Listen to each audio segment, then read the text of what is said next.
예, 그 오후 시간인데 주말이라 손님도 없고 해서 영상 한번 찍어볼게요. 이번 주제는 부모의 진짜 역할입니다. 그래서 서울시립서북병원 이야기를 곁들여서 이 주제를 한번 다뤄볼게요. 서울 은평구 응암동에는 서울시립서북병원이라는 곳이 있어요. 아마 여러분들 중에 여기 들어보신 분은 거의 없을 거예요. 뭐 유명 병원도 아니고 조그만한 병원이에요. 의사도 한 13명, 12명밖에 없고 그런데 되게 후미진 곳에 있고 지금은 그나마 근처에 지하철역이 생겨서 좀 접근이 용이해졌지만 지하철역 없을 때는 굉장히 접근하기도 힘들었어요. 차 없으면 가기가 힘들었어요. 근데 이 병원이 의외로 역사가 굉장히 깊어요. 왜냐하면 일제 때 일본이 우리나라를 이제 강제로 점거하고 있던 시기에 종로구에 일본이 순하병원이라는 전염병 전문 병원을 세웠어요. 그래서 요즘은 웬만한 전염병은 약으로 다 치료가 되지만 옛날에만 해도 한 100여 년 전만 해도 전염병 굉장히 무서웠잖아요. 뭐 콜레라, 결핵 뭐 이런 것들. 그래서 그런 것들 전문 병원이 필요하다 그래서 종로구에 순하병원이라는 걸 세웠는데 1948년도에 이제 일본으로부터 우리나라가 해방된 뒤에 이 순하병원에서 결핵 진료 파트만 분리해서 세운 병원이 바로 지금 제가 얘기하는 서울시립 서북병원이에요. 왜 결핵 진료 파트만 따로 분리를 했느냐? 당시에 결핵이 엄청나게 무서운 병이었어요. 요즘은 결핵이 다양한 약들이 많아요. 그래서 약으로 잘 치료가 되는데 요즘도 결핵 한 번 걸리면 6개월 이상 꾸준히 약을 먹어야 돼요. 그래서 약이 없던 옛날에 한 100여 년 전에는 엄청나게 무서운 병이었어요. 여러분 혹시 아시는지 모르겠지만 굉장히 많은 사람들이 결핵으로 죽었습니다. 뭐 데카르트, 볼테르, 루소, 뭐 키츠, 칸트, 에드가 알란 포, 쇼팽, 파가니니, 실러 이런 사람들 엄청나게 무서운 사람들이 결핵으로 죽었고 우리나라에서도 소설가 김유정 여러분 봄봄이라는 소설 아시죠?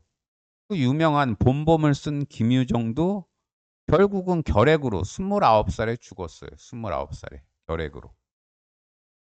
그래서 옛날에는 약이 나온 게 한 1940년대인데 그때 전까지만 해도 결핵이 일단 걸리면 불치병이었고 그나마 결핵에서 낫는 사람들은 무지하게 단백질을 많이 먹었어요.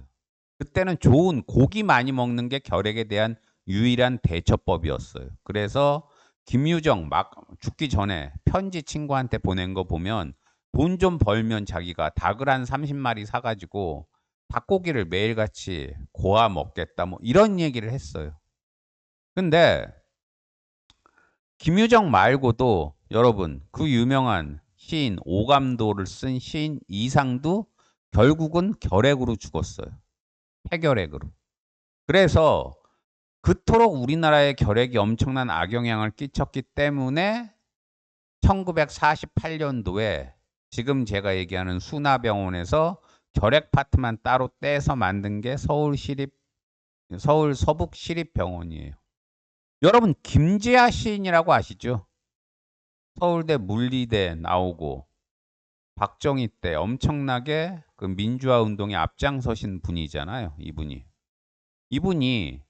젊을 때 결핵으로 고생하셨는데 이분도 이 서울시립 서북병원에 잠시 있었다고 그러더라고요. 이분 회고록을 보니까. 근데 제가 뭐 서울시립 서북병원이랑 관계 있는 사람은 아니고 이 병원 홍보하려고 이 영상 찍는 것도 아니고 제가 아는 분이 있는데 지금 환갑도 훌쩍 넘은 분이에요. 근데 잘 사세요.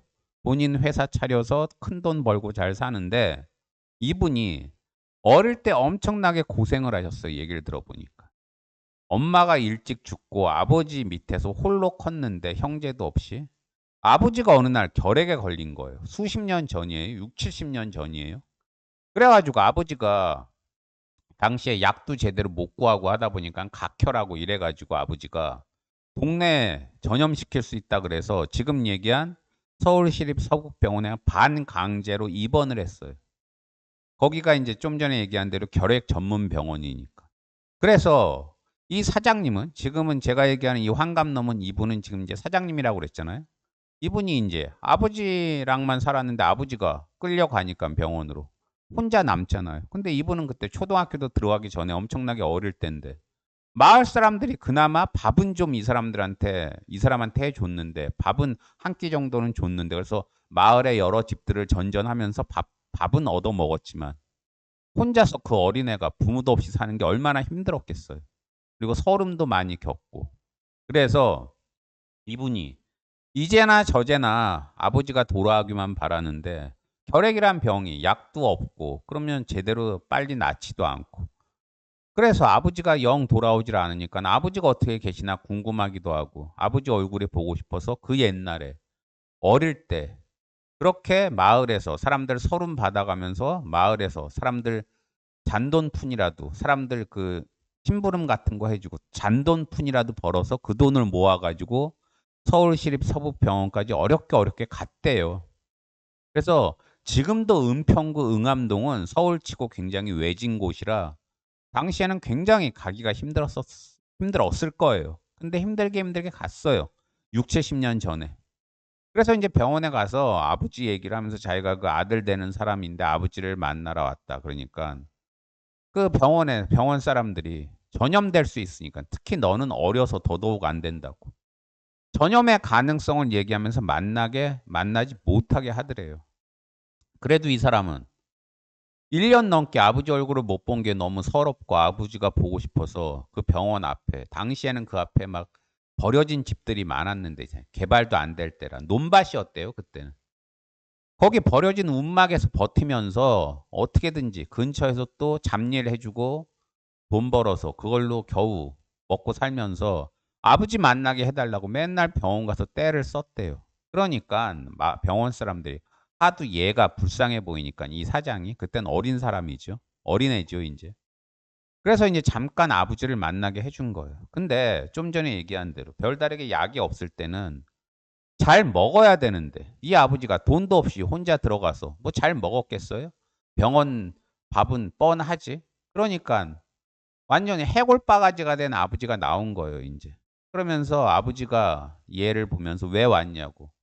"너 여기까지 먼데 얼마나 고생했냐."고 오면서. 그러면서 인제 빨리 가라는데 이 사장은 아버지가 너무 보고 싶어 가지고 아버지한테 안기려고 그랬고 아버지는 전염된다고 안아주질 않고 그러면서 아버지가 본인이 살아나지 못할 걸 알았는지 나중에는 그래도 한번 꽉 안아주면서 "너 세상에 혼자 남겨지더라도 이 아버지는 저승에서나마 너를 지켜줄 테니깐 절대 기죽지 말고 살라고. 너는 내가 세상에서 가장 사랑하는 아들이라고." 이 말을 해 줬대요. 그래서 이 사장이 그때는 애죠. 아버지 주려고 꿀떡을 준비한 게 있는데 아버지한테 꿀떡을 인제 헤어지면서 아버지 손에 꿀떡 한 봉지를 전해 줬는데 아버지가 "너 먹으라."고 그랬는데 아버지 꼭 드시라고 그러면서 꿀떡 한 봉지를 전해 드리고 돌아섰대요. 근데 결국은 이 면회를 마치고 몇 달 뒤에 아버지가 죽었다는 소식이 이 사장한테 인제 전해진 거예요. 그래서 마을 사람들 도움으로 어떻게 장례는 치렀는데 그 뒤로 이 사장은 60-70 년을 고아로서 산 거예요. 하지만 마지막 면회 그 자리에서 아버지가 "너를 세상에서 가장 사랑한다고. 저승에서도 너를 지켜주겠다고. 꿋꿋하게 열심히 살으라고." 이 말을 해준 아버지의 그 말 그거 하나를 거기에 힘을 얻어서 꿋꿋이 살아서 큰 회사도 만들고 지금은 자식들 있고 손자도 있고 잘 살아요. 그런데 반면에 제가 아는 어떤 제 친구는 굉장히 부자였어요.